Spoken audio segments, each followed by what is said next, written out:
Oh, welcome to this episode of Chakmah Choter. We're back discussing what can be learned about this unique individual that Yahweh said he was going to inspire and use to reach out to his wayward children during the last days. This individual, known as the Nakar or Nakri, as we will read his title in this next prophecy, was discussed at great lengths by Dode and then again by Yashaya. And in between the two, we'll see him being brought up by Dode's son. He is the most important figure in the last days. This is the individual that God has deployed for the express purpose of accomplishing what has not been possible in the past 3,470 years. And that is to get his children to listen to him.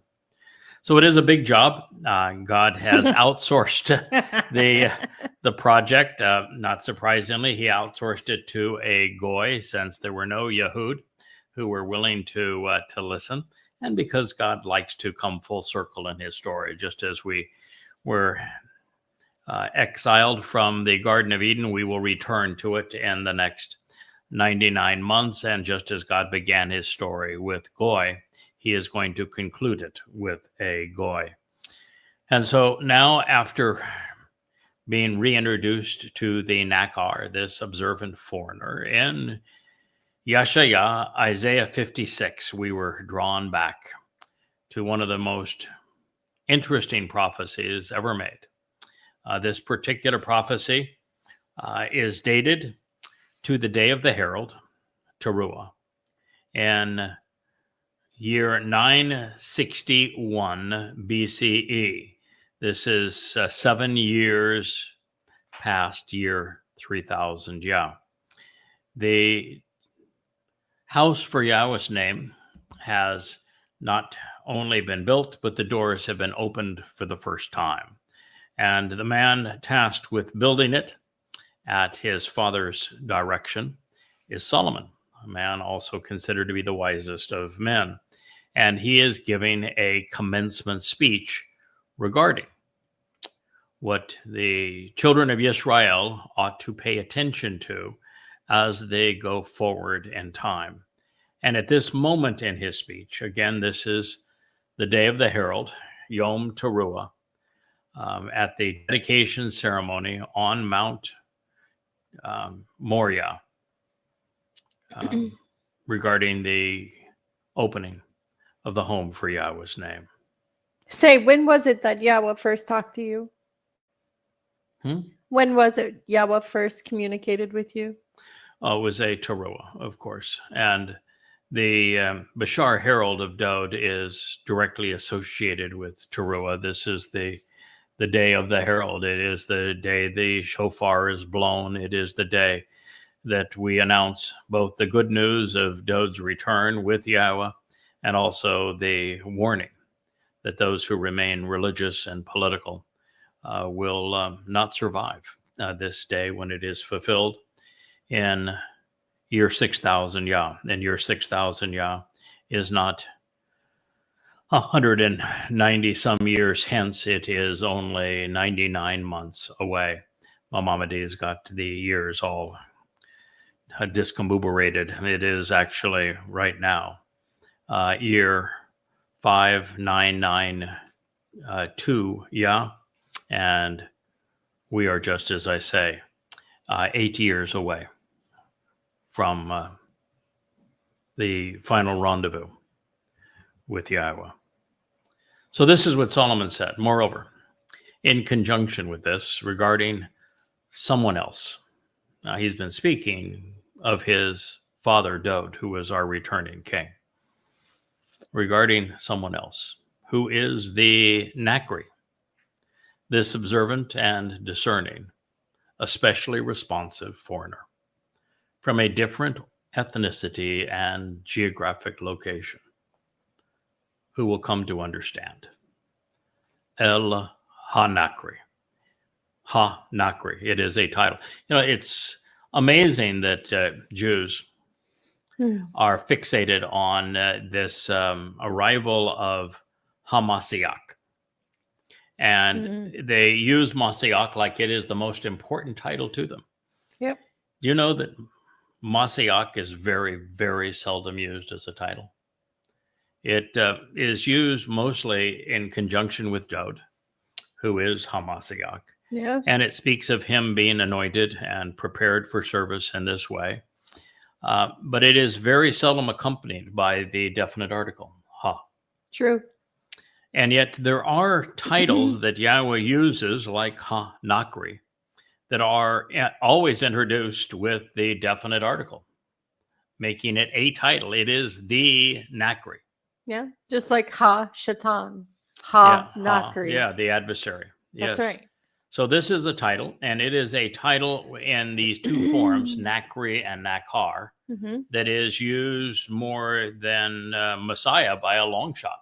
Yeah. And he plays a more important role in the last days than does the Messiah. So it is disappointing that with so many people who claim to study the writings of God, that there are so few people that are searching for the Nakri, and so many who are searching for an unnamed Mashiach, Messiah. From an unnamed God. Yeah, when in fact, the Messiah is not Jebus. There is no Mr. Christ. There is no mention of him being a Messiah. In fact, he was just a myth, a counterfeit, conceived by Paul in 52 CE. The Messiah is Dod. He was the Messiah. He is the Messiah. He is the returning Messiah. But his principal title when he returns is not Messiah. It's King. He's the Malach. Yeah. It's King of everything. King of it all. If you don't like Dod very much, you're not going to be welcome and forevermore. Hardly. But the this religious don't like him very much, no, do they? No, they don't. No. No, well, the Christians, of course, robbed him to create the myth of Jesus. So somebody you would rob, commit an act of identity theft, you obviously don't respect. No. And so the Christianity is based upon robbing Dod to create this myth of Jesus. Judaism was conceived by Akiba by, again, robbing the Messiah, Dod, of his due and creating a false Messiah, just as Paul had done for Christianity. So both Judaism and Christianity are based upon false messiahs. On ding, ding, creating ding. an identity theft, a crime against the actual Messiah and Son of God. Yeah. Dod David. And even in Islam, as Muhammad struck out with the idea of being a religious leader in Kaabaville and was looking for new digs, the only reason that he was even considered acceptable by the pagans in Yathrib is that they said the Jews there, that were 3/4 of the population of Yathrib at the time, were looking for and expecting the arrival of their Messiah. And Muhammad said, "Oh, that's me. I must be that guy." Along came Mo. And so Islam is based upon a false Messiah as well. Yeah. So the fact is, it's Dod who's returning. He is the king. Else.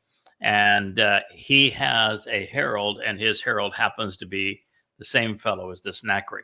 And the only difference between Nakar and Nakri, they are written in terms of the first 3 letters exactly the same, which would be Nun, Kaf, Rosh.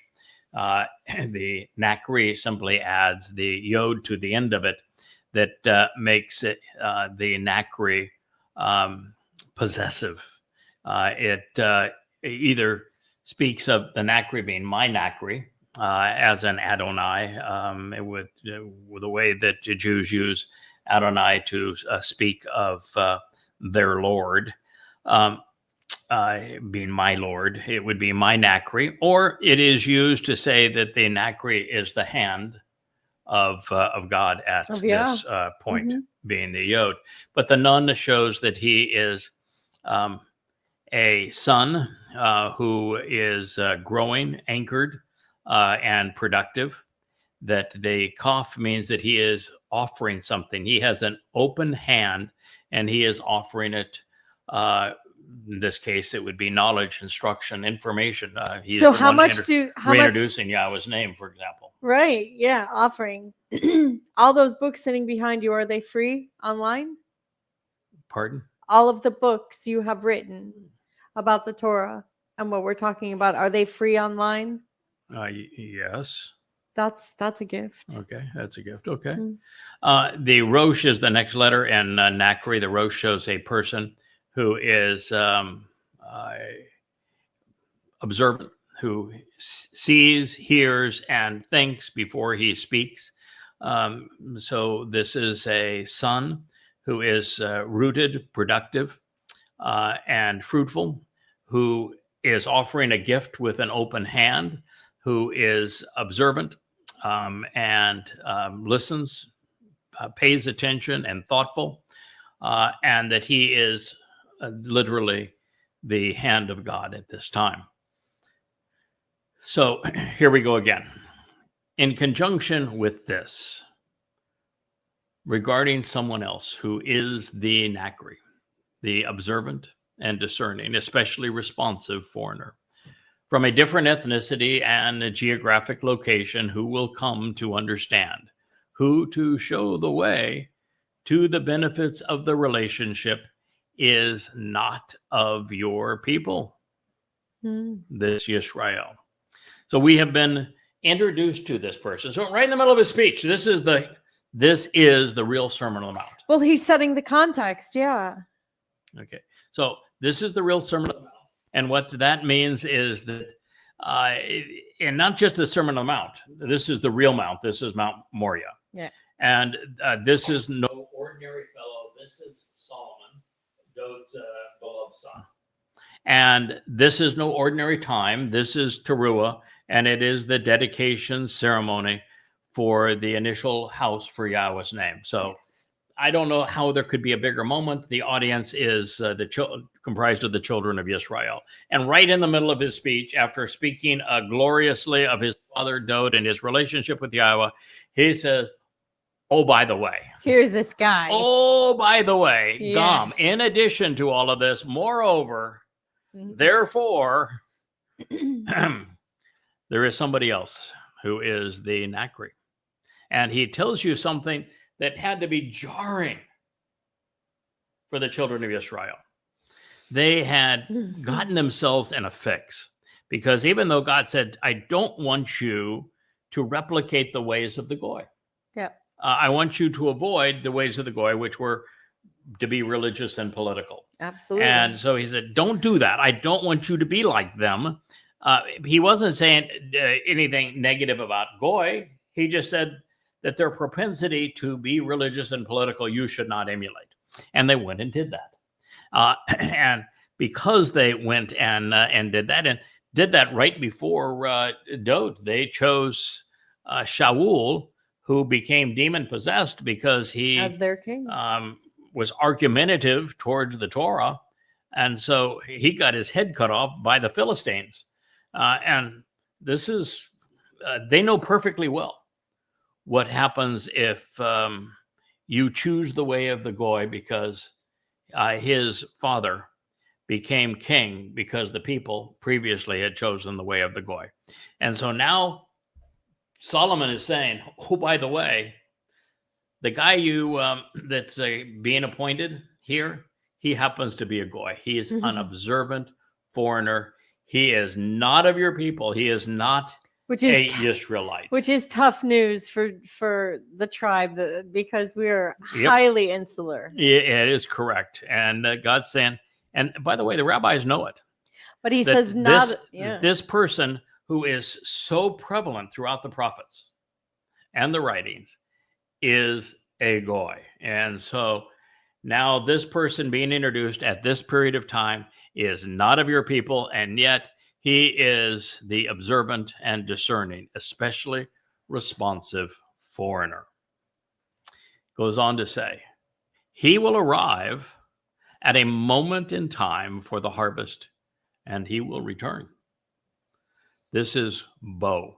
Bo means he's going to come, and he's going to go, and he's going to return from a different country after a long interval of time for the express purpose of being a witness and voicing answers regarding your vitally important name and the influence of your hand as an effective troubadour for trumpets, a prepared and capable person willing to engage in battle, who is resolute.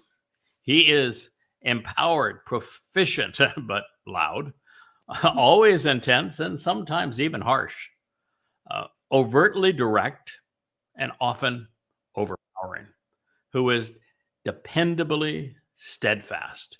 He is Shazak. Shazak. There's that word, Shazak. Man. Yep. This is a term that appears a lot, not only in association with the Snakkar, but also with Yahweh himself. Yes. Yahweh said that during the exodus from Mitzrayim, that he led the children of Israel out with just like here, with a Yad Shazak, with a resolute, overpowering hand. Yep. And so this fellow, and we got more to say about him, and it gets even richer. But he's going to be an observant foreigner. He's not an Israeli. Okay, we get that. Okay. So where is this?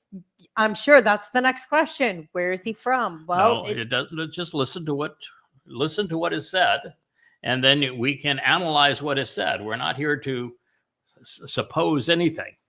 It says he's going to arrive at a moment in time for the harvest and then return. So Bo means he's going to come and go. Yeah. Now, there's not a lot of people that do that. There's only two others that I'm aware of. Yeah. One of those would be Doug. He has 3 lines. Yeah. Doug's already been here twice. Happened to Mike. And he will be here again. The second is Eliah. He has been here. He's going to return. Eliah's definitely coming back. This Snakkar, he's going to have 3 lines as well. He's here now, and he is going to return. He is going to be beaten to a pulp by Hasatan as the Adam of Torah. Your mic died. Throw up the technical difficulty. So my mic is not working?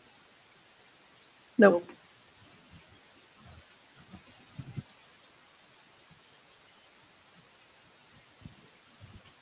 Seems we have a technical difficulty.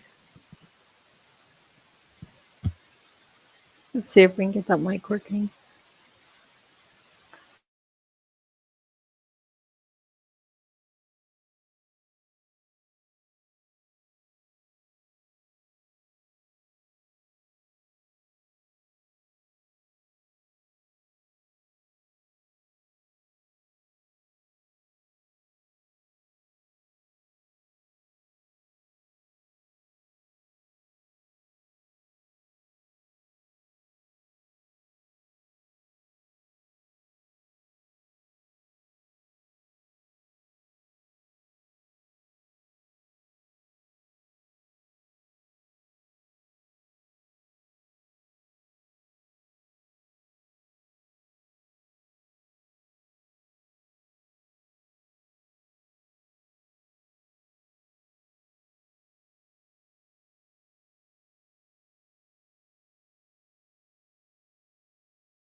You ready, Wook? All right, we're live again.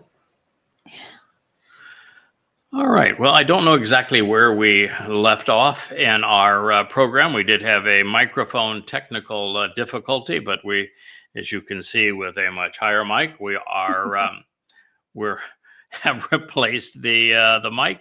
Mics are really handy when you're trying to communicate through a live stream. Otherwise, it's would be very difficult for me to shout loud enough for you to hear me from the Virgin Islands to Israel, for example, or even across the United States. So we'll rely on this between now and the time I can shout loudly enough for this to come across. So here we are. We're listening to the Ultimate Sermon on the Mount. This is Solomon delivering the dedication address for the house for Yahweh's name, often called the First Temple. And he is stating that there is something that's going to happen in addition to all he has presented thus far. And this is the arrival of the Nak. This Nakri is an observant and discerning, especially responsive foreigner. And it says, not only will he show the way to the benefits of the relationship, Asher, that the Nakri is not of your people, this Yisrael. So he has been really explicit. You know, it's one thing just to say, oh, by the way, you should be expecting the Nakri. And by the fact that it is based upon Nakar, the people would have immediately known this is an observant foreigner. That's the primary meaning of the word. And to then double down and say, oh, by the way, he is lo men am ata. He is not of your people. That's a doubling down of, oh, by the way, he is not Jewish. And then he says, he is not of your people. This Yisrael, he has tripled down on this. At this point, By the way, let me just make this really clear. Yeah. The person that Yahweh is delivering at this time, the person who is the focus of this prophecy, and these prophecies run throughout the totality of Yahweh's prophetic revelation. They begin in the Torah and they go all the way through Malachi. Yep. And this fellow, he's a goy. You're looking at him. It says that he will arrive at a moment in time for the harvest and then return. Wabo. From a different country after a long interval of time. For the express purpose of being a witness and voicing answers regarding your vitally important name.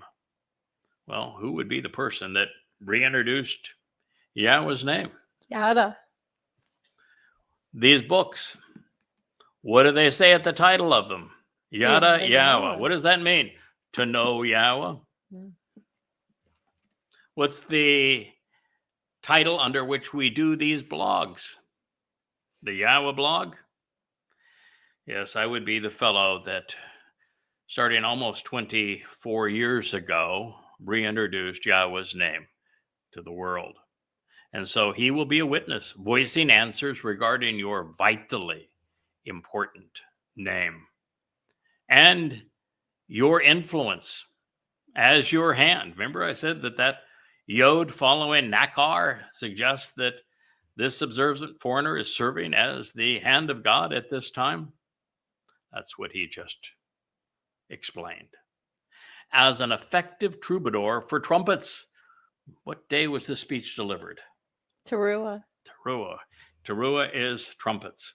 What day did Yahweh ask me to serve in this role? That would be Towrah.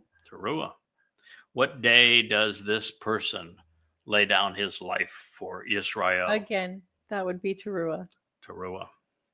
So he is an effective troubadour for trumpets, a prepared and capable person willing to engage in battle, who is resolute, empowered, proficient, but loud, always intense, sometimes harsh, overtly direct, and often overpowering. I'll be the witness to that, yes. Is dependently steadfast. When Yahweh describes him as the Adamah Parah, He ain't Yes. talking about no girly cow. No, he's It is talking a about bull who is is productive, And is what fruitful. para means. Mhm. Adamah means he's a man of the earth, that he is bloody red. And so he's a bloody red bull who is productive. And bulls have a tendency to be overpowering. They're intense. Very, and very intense. yeah, so powerful. This individual, he's loud. This individual, he is intense. This individual, he's harsh. He does not care if he tells you that your religious leaders are parasites, because they are. That's what the rabbis are. They're absolute lying scoundrels that offer no value and are exceedingly destructive to Israel. I'm the guy who wrote 5 books to prove that Mr. Christ never existed, that Jesus is nothing but a myth that was conceived by Paul in 52 CE.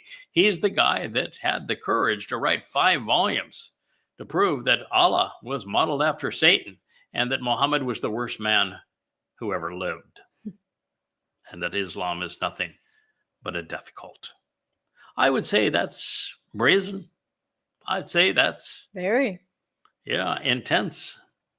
But anyway, God says he is a chazaz, and chazaz is the term that Yahweh used in reference to himself as he led the chosen people out of Mitzrayim, the crucibles of religious and political oppression known as Egypt. So like father, like son in this case. Then he goes on to say, after Shazak, and as your Zeroah, as the one cultivating the seed sown for your harvest, who is fruitful in your ways, when sowing the seeds which take root and grow, Zeroah. Of all of the titles that are ascribed to men, Messiah is not even in the top 5. Nope. But Zeroah is. And it may be numero uno. There's only 3 men It's a big deal. who were called Zeroah: Moshe, Dod, and Yada. And they are exceedingly vital to the well-being of God's people and the communication of his message and the enablement of his plan at the time they lived. There are 3. Zeroah is from Zerah. It means to sow seeds which take root and grow and produce. So Zeroah, the one cultivating the seed sown for your harvest, who is fruitful in your ways. He's speaking to Yahweh, your ways, when sowing the seeds which take root and grow, whom you have extended. He's speaking here to the children of Israel about Yahweh. And so this Nachri has been extended by God. It is God who chose him. If you think that God should have been able to find a Jew, if you think that God ought to have found somebody that was younger, more dashing or articulate somehow, a guy that wasn't quite as intensely opposed to religion and politics. Yeah, somebody more tolerant. Somebody more tolerant and accepting, who would speak words that would tickle your ears. Well, that may be your choice, but it wasn't God's. You don't know our people. Yeah. Because it doesn't say here, this was the guy that the rabbis extended. It doesn't say this is the guy the king extended. It says this is the guy Yahweh extended. You think that Yahweh extended the guy that he wanted to extend? I think Yahweh chooses his own MVPs. Yeah. So when he arrives on the scene and chooses to pursue this, which means the Nachri has free will.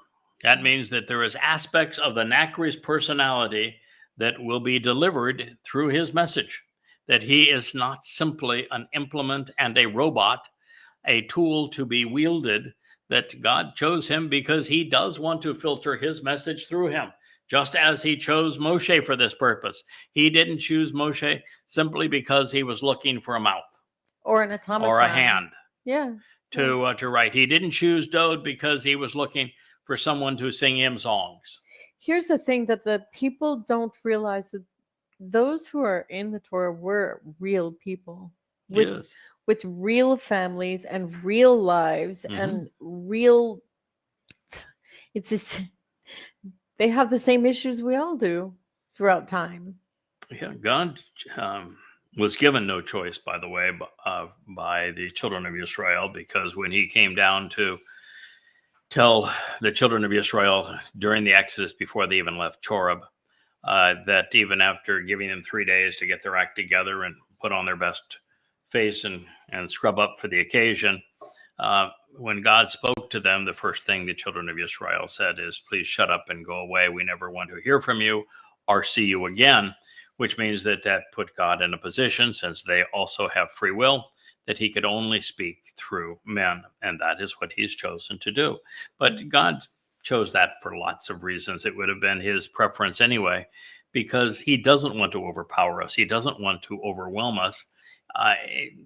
He's going to communicate through a person who reflects the attributes and the attitude that he thinks is appropriate at the moment. It doesn't mean that he's not going to be overpowering through that individual, but a man being overpowering and God being overpowering Two different are things. really different levels of manifestation. Oh, yeah. So in this particular case, he chose a person who is loud, who's harsh, who's uncompromising, who's Discerning. unrelenting, who's tough, and is going to see the most difficult job in the world through.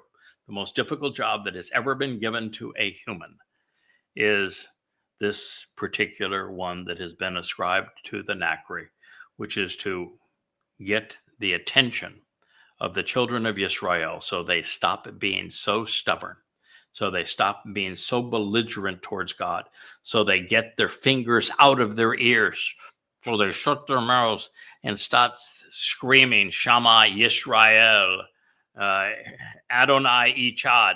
No, it didn't say yibber yabber. It didn't say change God's name. It didn't say speak. It said listen.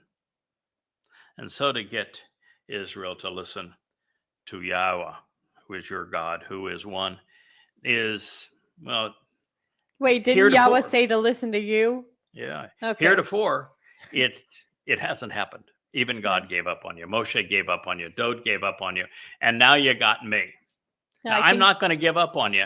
But the fact of the matter is, you're going to push me right to the very limit in this regard. So when he arrives on the scene and he chooses to pursue this, I still have my free will. I could give up on you. I'm just not going to. Coming, going, and returning for the harvest at this moment in time, Bo. Then, unaffected by societal, political, or religious influence, independently, he will help interested parties reconcile their relationship by providing those who exercise good judgment with the requested information and justifications to make reasoned decisions pursuant to this intervention regarding this familial relationship and family home. 2 Chronicles, words of the day, 6:32. When you hear this coming as if out of the heavens, listen to what comes from the spiritual realm. From within the location where you live, no matter where you are, then engage and act accordingly, doing everything which to show the way, Ha-Nakri, the observant and responsive foreigner from a different ethnicity and geographic location who understands, has proclaimed, and has invited you to read, summoning you for the express purpose of serving as this witness, as a teacher who provides answers such that all people of the earth will have a genuine and ongoing opportunity to become familiar with Yada, to know, to acknowledge, accept, and understand your name. Coming to respect and revere what pertains to you.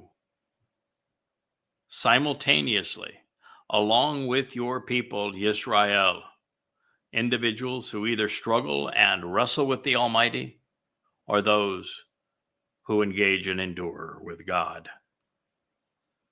And also, so that they may know Yada, so they may acknowledge and appreciate Yada, because truthfully, he is for your name, that he is designated and called and welcomed, reciting out loud, particularly regarding the Mikra, concerning this home and this family, which to reveal the correct path to walk and to give meaning to life, I have built. Dabarim ha-yomem, 633. Isn't that beautiful? Well, that doesn't give you much wiggle room, does it? Nope. The Nakri is being extended by God. He is the observant foreigner. He is a Zeroah, which means he is the one cultivating the upcoming harvest, which would be Shabuah and Teruah. And he is first and foremost reintroducing Yahweh's name. He is speaking to the entire world and simultaneously to Yisrael. And that what he says, God's very clear. You need to listen to what he says and then do as he asks. Are you familiar with anybody else of whom that is stated? Because it most certainly isn't stated to the rabbis. It's not stated about an IDF general. It's not stated about a political pundit. It is stated of the Nakri, and only of the Nakri. You need to listen and then do everything he says. Now, I want to tell you, that's a lot of responsibility. That means I'm going to be really circumspect as I share things with you. As before we had microphone issues, and my wife was inferring, this implies something else pursuant to this observant foreigner. I said, nope. Well, I know where you're going with this. We can't go there. Not at this moment, because this testimony is specific to exactly these things.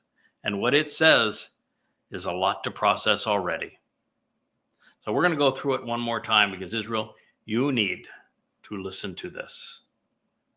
You need to think about it. And then you need to respond and do exactly as I ask. It begins. In addition, and this is in addition to all the wonderful things that Solomon had already said about his father Dod and his relationship with Yahweh. Moreover, regarding someone else, this Nakri, Nakri, it's used as a title. This observant and discerning, especially responsive foreigner, who is from a different ethnicity and geographic location, who will come to understand, who to show the way, to receive the benefits of the relationship, is not of your people, this Yisrael. He will arrive at a moment in time for the harvest, and he will return from a different and distant country after a long interval of time, and for the express purpose of being a witness, voicing answers regarding your vitally important name, Hagadol Shem, and your influence as your hand, as an effective troubadour for trumpets, as a prepared and capable person willing to engage in battle, who is resolute, empowered, proficient, but loud, always intense, sometimes harsh, direct, can be overpowering, but dependable and steadfast. and as your Zeroah, one cultivating the seed sown for your harvest, who is fruitful in your ways when sowing the seeds which take root and grow. I'm smiling because here Solomon is referring to me as Yahweh Zeroah. It says, as your Zeroah. Yeah. We were reading from Isaiah 56 as we were leading up to this. And by the 63rd chapter, Yeshaya is just ecstatic over the Zeroah. Same fella. And Yeshaya says, no, that's my Zeroah. Yeah. My Zeroah. Yeah. That guy, he is sowing my seeds right there. And Yeshaya is very, very, very happy of the work we're doing together. But this says Yahweh's Zeroah, whom you, Yahweh, have extended. When he arrives on the scene and chooses to pursue this, coming and going, returning for the harvest at this moment in time, then unaffected by societal, political, or religious influences independently, he's going to help interested parties reconcile their relationship, providing those who exercise good judgment with information and justification to make reasoned decisions regarding this familial relationship and the family home. So when you hear this as if coming out of the clouds, out of the sky, from a satellite, for example, you should listen to what is coming your way from the spiritual realm. From within the location where you live, no matter where you are. And then you should engage and act accordingly, doing everything. Ashaka kol, which to show the way, Asher ha nakri, the observant and responsive foreigner, has proclaimed and invited you to read, summoning you, Kara el Ata, for the express purpose of serving as a witness, a teacher who provides answers, such that all people of the earth will have a genuine and ongoing opportunity to be familiar with Yada, to know, acknowledge, and accept and understand your name, coming to respect and revere what pertains to you, simultaneously along with your people, Yisrael. And also so that you may know, acknowledge, and accept, even appreciate Yada. Because truthfully, it is for your name that he is designated and called, welcomed, reciting out loud regarding the Mikre, concerning this house and this family, which to reveal the correct path to walk in life, to give it meaning, I have built. Dabarim ha-yomem, 6:32 and 33. I'm not sure there is a more profoundly important message for the world than this one. I'm not sure there's more wonderful news for Israel than this right here, because we're in a world of hurt. And it has been a long time, A, since we listened, because we're always jibber-jabbering, and B, that we've had a witness from Yahweh. I think there is better news for Israel. The best news for Israel is that Yahweh's name can be known. Yes. It can be cherished and pronounced. And that the actual Messiah and Son of God, the Savior, the former and returning King, is the most Yehud of Yehudim. He's Dowd. You don't have to worry about what Messiah is coming. You don't have to pay any attention to the false messiahs of Jesus or Bar Kokhba, or that star under which you rally, which is the star of Bar Kokhba, son of a star. No, you're Messiah. He's Dod. He's David. He's God's beloved. In fact, his name is in your name, as is Yahweh's. You are Yahud. It is a compound of Yahweh and Dod. Yahud. You know who you are. You know your Savior. You know your King. You know your God. This is the gift that is being offered by the Nakri. He's not here to introduce you to himself. He's not here to solicit any homage from you. He's not here to ask for money or donations. He's simply here to introduce Yahweh's name, just as this testimony says, to share with you the information you need to know to return to Yahweh, so that you can receive the benefits of the relationship, so you know what you need to do to resolve the fractures that you created so many years ago, so that you can be part of that fruitful and productive harvest. That's why he's here. That's why he gives his books away free at YAHOWAH.com. He's not here for him. He's here for you. He's not extended for God. He's extended by God to you. But if you don't listen, if you continue to pretend that you can be religious and make a God in your own image, if you want to pretend that the Haredi are somehow in touch with God, if you want to pretend that the Talmud speaks for God, if you want to pretend that that star is relevant to God, if you want to pretend that God is looking out for you at this time when he said that he is estranged from you, he has divorced you, he would like to rekindle this relationship, but not while you're in this present attitude. So, this is his message to you. You're currently estranged from him, but he is offering this opportunity. He is extending Ha-Nakri to resolve that. But to benefit, you must listen and do.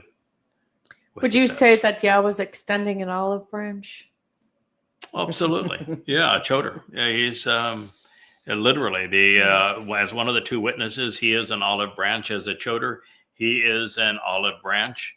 And truthfully, he is the branch off the tree of the knowledge of good and bad, so that you know what God thinks is good and what he thinks is bad. For example, the relationship is good, religion is bad. This is who he is. So at this point in his Sermon on the Mount, Shalomo encouraged Israel to defend the Nakri in the ways that Yahweh has expressed. It reads, indeed, when your people go out over a protracted period, doing so for battle against his enemies and their foes, in the way which, for the benefit of the relationship, you will send and direct them, on their own initiative, they should intervene and furnish justifications with copious arguments regarding you en route to this city, that to show the proper way you have chosen for this, along with the house that I have built for your name. In other words, support him. Those who speak against him, the religious and political, who are his foes, should be your foes.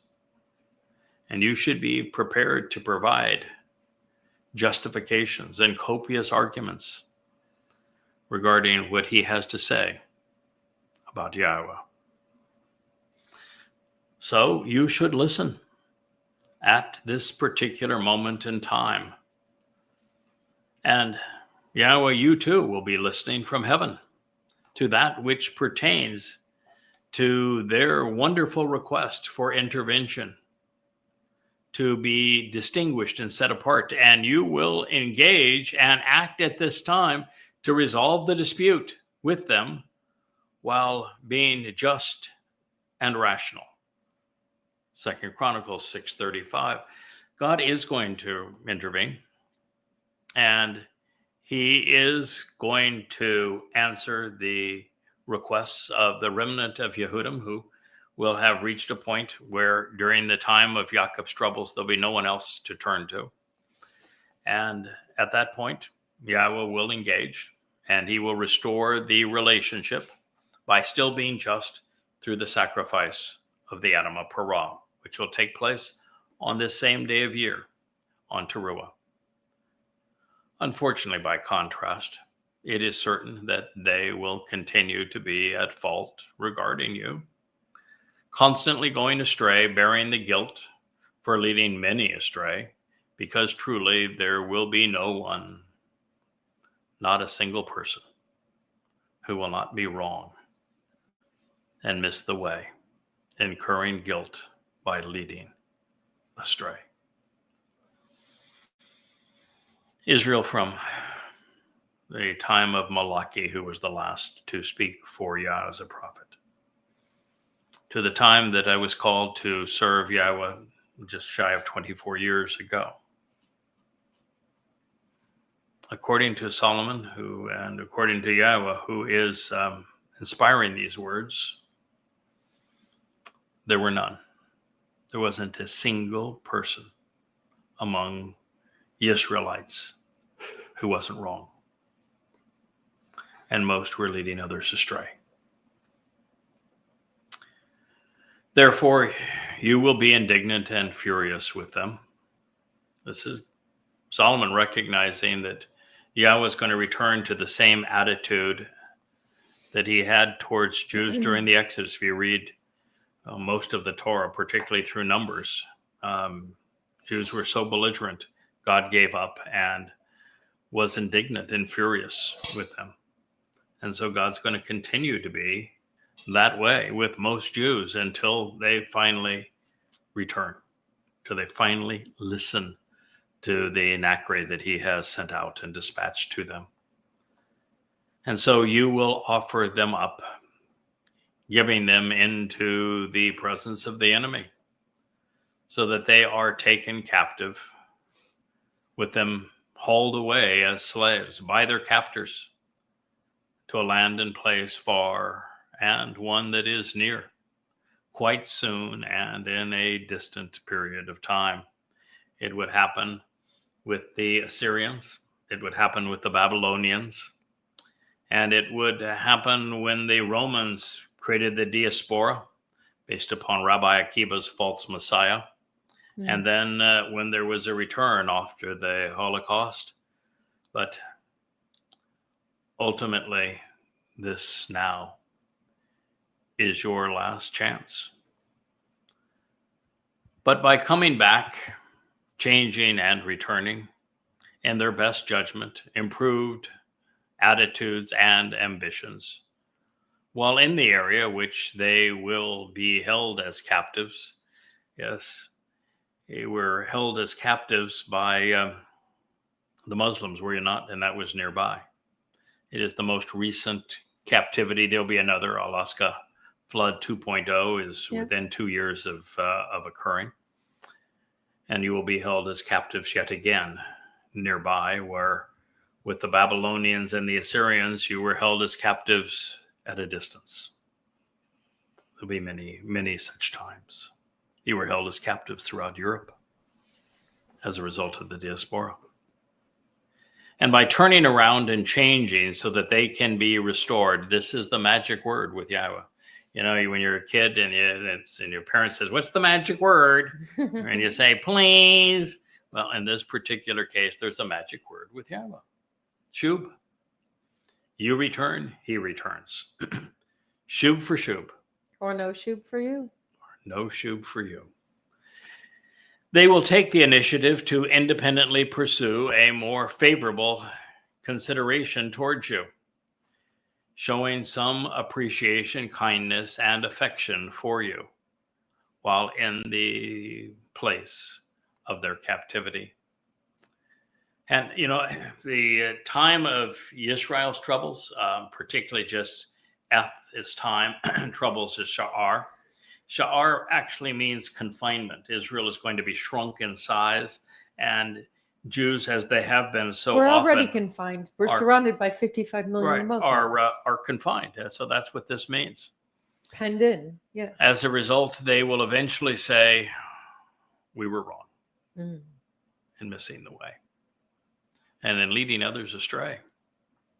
With our corruptions and perversions, Talmud, our propensity to bend and twist, Judaism, well, also Christianity and Islam, which the rabbis also created, and our wrongdoing, such that our being malevolent has left us covered in our own guilt. But they change, and they will come back to you by exercising good judgment with a far better attitude, with the entirety of their soul and consciousness, while in the land which they will be held captives. And in the realm of their incarceration, they will be deprived of their freedom.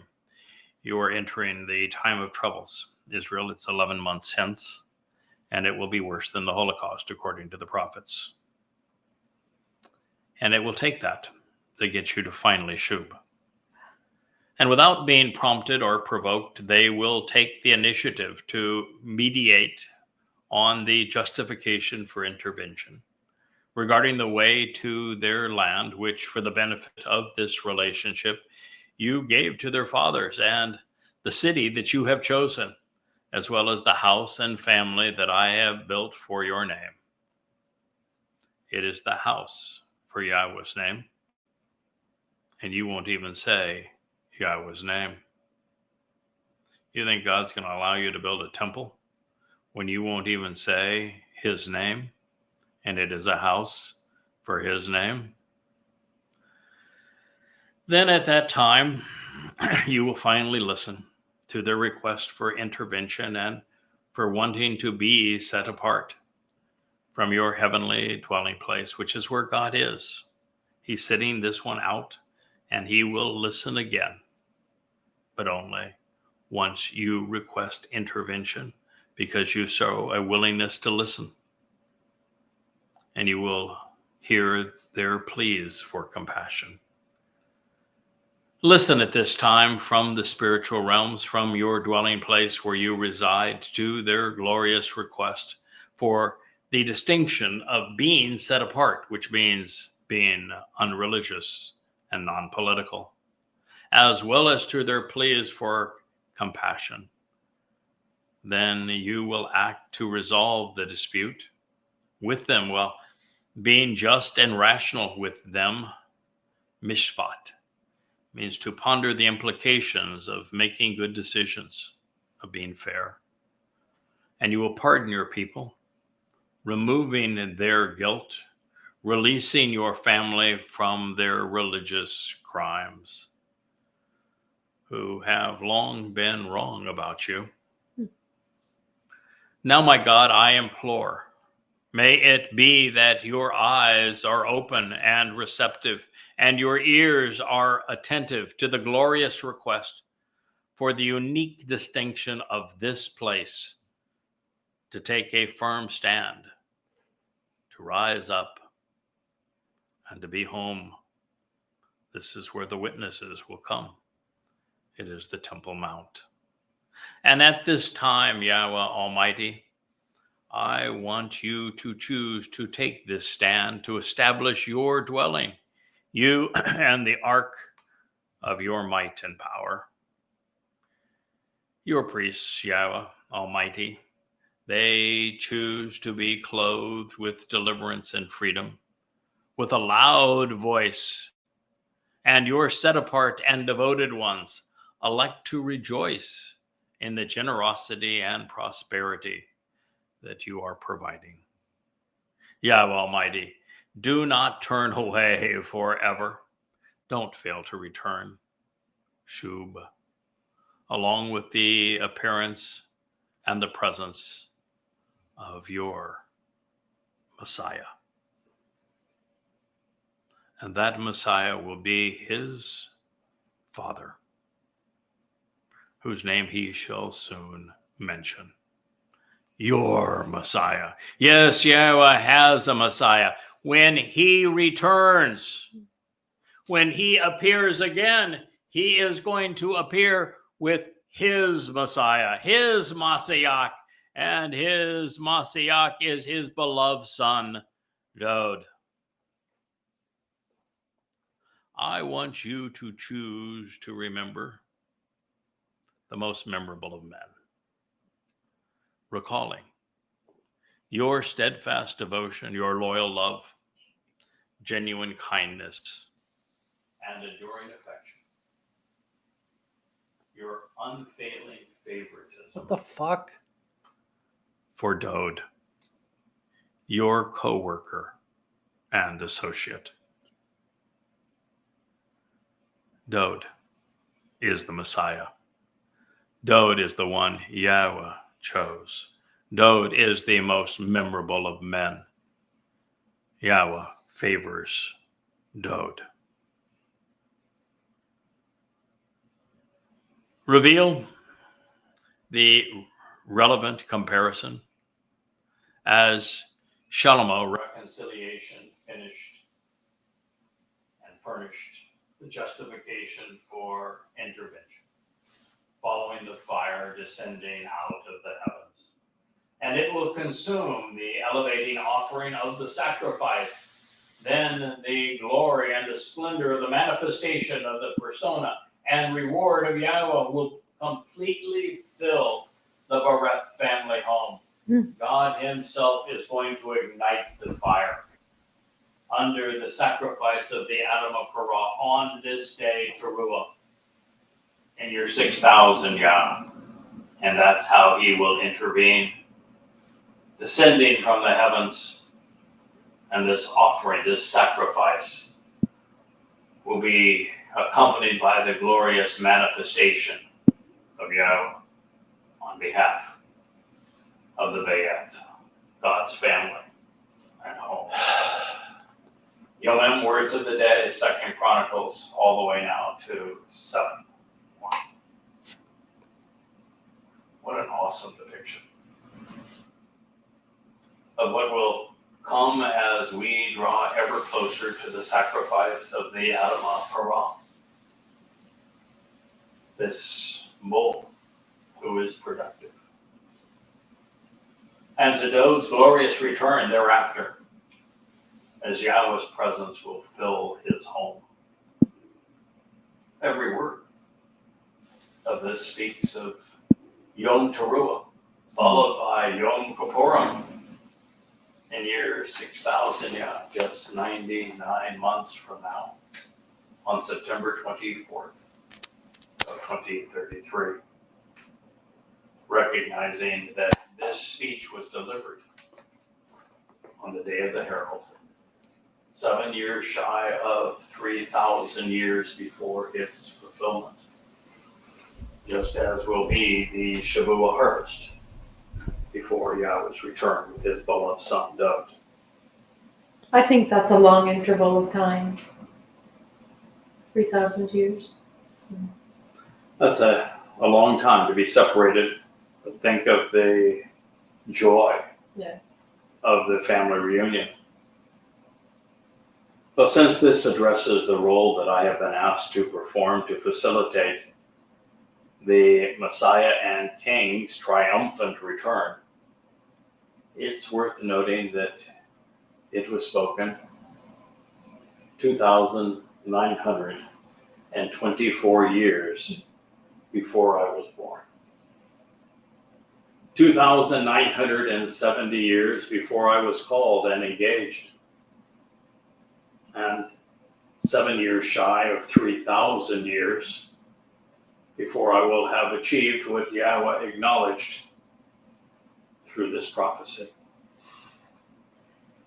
That is not unusual, however, for Yahowah. Dod and I appear during the Exodus, at the time that Moshe gave up, when God wanted to say, no, we're going to get this done. You're going to get them to the land, and then I'm going to take it from there. And these are the two fellows that are going to make that happen. And one is Dod, Yahweh's beloved, God's beloved. And the other is my Dod, the one who serves as Dod's right hand. This man of Gentile origin, because he is from the sea, which is what my Dod would represent. And the very hand, the Yod of Dod. Where do you live? And so there we have them appearing, acting as prophets. 3,470 years ago. I'll add to it the comment about the sea. We live on an island in the middle of the Caribbean Sea. Literally. We do. It is also true that when Daniel, who was at best a scribe, he was not a prophet, received visits by three men. Those three men, two of which are named Yada, which is God's most capable and courageous man, Gabor, and El, that would be Dod. Yeah, and Michael. And Michael, which is the one who is right about God, who is Yada. And he's a man. They're both men. They're both It says men. they're men. Yeah, neither of them They're not angels with wings. are angels. And that they are joined by Eliah. It's the same three who will perform in the last days on behalf of Yahowah and the children of Israel. And we are having a conversation with a man 2,600 years ago. Where did he live? And so it is only with Yahowah. Well, Yahowah took his prophets in the past forward in time and then back in time so they could write about future history. Well, he has taken individuals like Yada back in time to explain what was going to happen in advance. And the whole discussion in the 12th chapter of Daniel, which has remained sealed until this moment, I was able to deduce in these last 3 days and unseal it. And here we are now, where I can tell you that Dod is the prophet, and I'm explaining his prophecy, and he is laying out exactly what's going to happen between now and the time he returns. An interesting point is that these men are talking to Daniel, which means his name literally means Yahweh is judgmental. Yeah, God is judgmental. And he's speaking to a man in Babylon. You want to tell me what Babylon means? Yeah, to confuse and confound.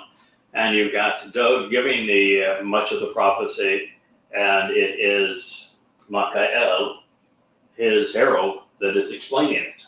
Mm-hmm. But also in the presence of Eliah. Yeah. Because he will be the master of ceremonies, and he's a huge part of what happens. And, at first when I began to realize that there is no other option than Michael is this Sennacherib, you feel really odd. How could you be having a conversation with somebody 2,600 years before you existed? And then you realize that with God, time doesn't exist. Does not exist. It only exists for people on this plane. And so he's fully capable of taking somebody, a soul, back in time. Or forward. Or forward in time. That's how prophecy works. So you just don't try to wrap your head around it, because, it would probably hurt. But that's how he communicates. That's how prophecy works. He takes people forward in time and then back in time to write about it. So in this case, he took Dod forward in time and me back in time, and we meet together. We have this discussion, and we part corners and fulfill our roles when we're called to do so. It is I think we'll understand time much better once we cross over into Shavua, Towrah, one of the harvest or Lakat. Yeah. But until then, we won't know. Yeah. Time is difficult for us to wrap our Minds around, our yeah. heads around. And the reason is that time is actually a dimension. Just like up and down, right and left, back and forth are dimensions that we seem to understand. We can perceive those three dimensions because we're a three-dimensional construct that is stuck in the ordinary flow of time. Well, time intersects these three dimensions in a way that we can mathematically calculate, but we can't mentally perceive. And as we are empowered and enriched by God through the covenant process and the Moed Mikra, and we become multidimensional, we're going to go from being three-dimensional to 4, 5, 6, and 7-dimensional beings. And in each dimension, we're able to navigate in another dimension, with time being the next along the way. And the amount of empowerment, the amount of processing power, the perceptions that are required to be able to deal with the infinite increase in numbers of possibilities as you increase dimensions are so far beyond our grasp. But I can just tell you, if any of us right now were just immediately taken into the fullness of the fourth dimension, the noise and the light would be overwhelming. The options would be, we would be so disoriented, so overwhelmed that we couldn't deal with it. So we have to be empowered and enriched. We have to become interstellar beings to understand time. We have to be more like light. A photon of light time exists. And this is what we must be for us to be able to explore the universe. So anyway, it's been a fun discussion, Leah, here on this Tuesday evening as the sun has now tucked behind the sea on the western side here of our little island. And we thank you for listening. I apologize for the technical glitch in the middle, but that's part of doing a live stream. We think that it is far more credible for us to turn on the lights, the cameras, the microphone, and to speak to you, with you, about you, spontaneously, than it is to have something that's polished and rehearsed. There's just more credibility that way. When Moshe gave his speeches, he didn't duck into the tent and say, I want to practice this 3 or 4 times before I deliver it.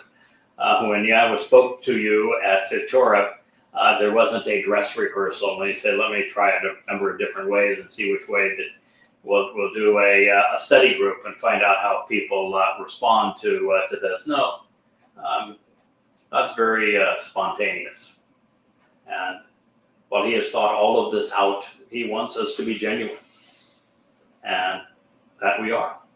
And so sometimes just seeing how we respond when there are challenges along the way tells you a lot about us.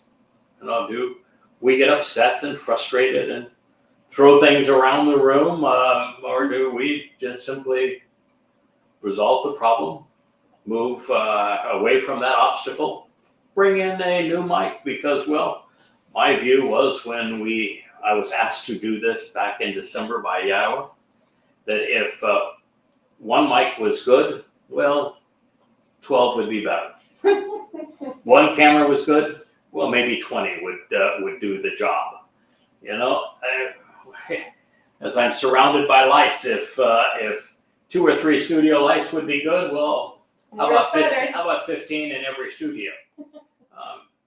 So we're prepared, we're committed, we're resolute, and Johnny on the spot. And we're shazak, as God would say. And it's important that you see us as we really are. So I thank you for listening. You have a wonderful evening.